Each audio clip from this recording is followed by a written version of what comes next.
This is a public hearing. Is anyone here from the Rochester Area Foundation?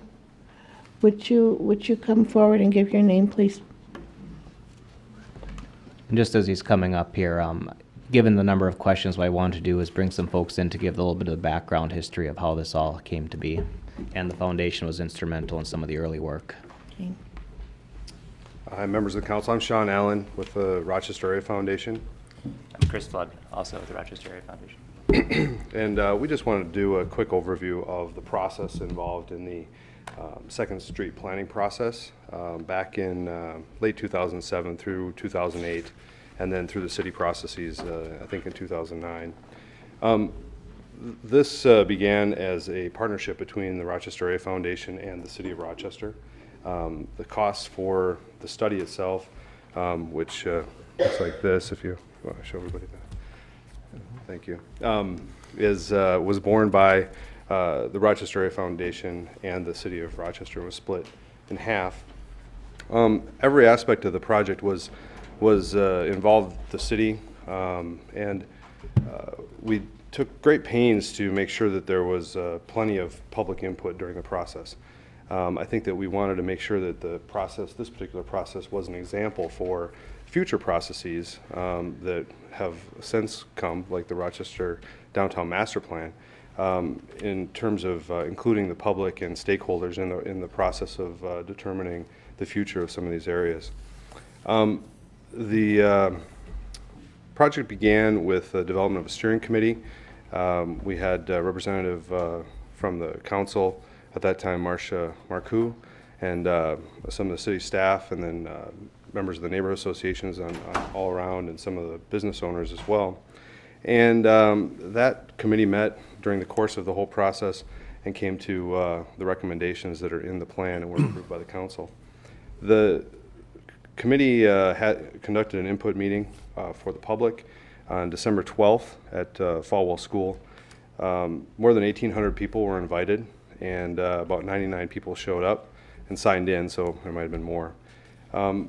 The plans then that were developed out of those meetings and meetings with the steering committee resulted in a series of proposed project plans, and they're the ones that are in the book, and they've been adjusted since then, but as part of the other processes that occurred. But those plans then were distributed by hand by Amy Blanker, who was a former council member, and she was actually working on this project on behalf of the city and the Rochester Area Foundation.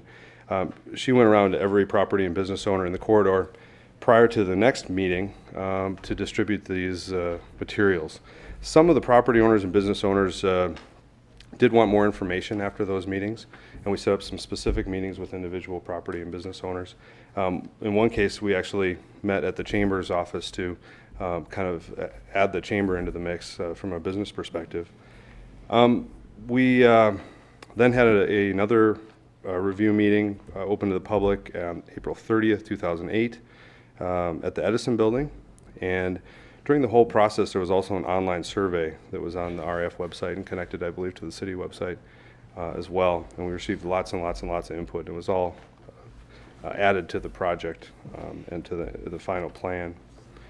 I think we understand that the assessments here do pose some difficulty for some of the nonprofit community that are people who are located along the corridor. We obviously are also a nonprofit and sensitive to those issues. We also are very closely connected to the business community here in town, and we know that that's also a concern of the small business community, and so we're sensitive to that, but we really urge the council to separate any opposition to the assessments from the project itself. The project has the support of the community as shown in this study. The project, as far as we're concerned, is consistent with the plan that was approved by the City Council and the Planning Commission in 2009. So I don't know if you want to add anything to that? No, actually, I don't. I think that covers it. It's often said, I guess, that plans like this run the risk of just gathering dust somewhere, and I would just commend the city and the city staff for actually implementing the results of this study. This is a result of a lot of people's work all through the city, and I think it was a great process, and the the outcome that's now being proposed is really consistent with what people wanted to see happen to Second Street. It's sort of phase 2 of maybe 3 to go from downtown all the way to Highway 52, and might continue from there. But we're happy to see that it's actually being implemented. Okay, thanks, Mr.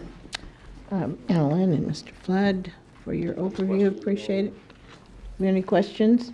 I do. Mr. Scott? Mr. Allen, you mentioned that you're a nonprofit like some of these other businesses. Can you, I'm trying to remember in your annual report, can you remember what your net holdings are, assets and stuff for your organization? Net assets, all inclusive, is probably about $40 million. Okay, thank you. Any other questions? Any other questions? If not, thank you very much.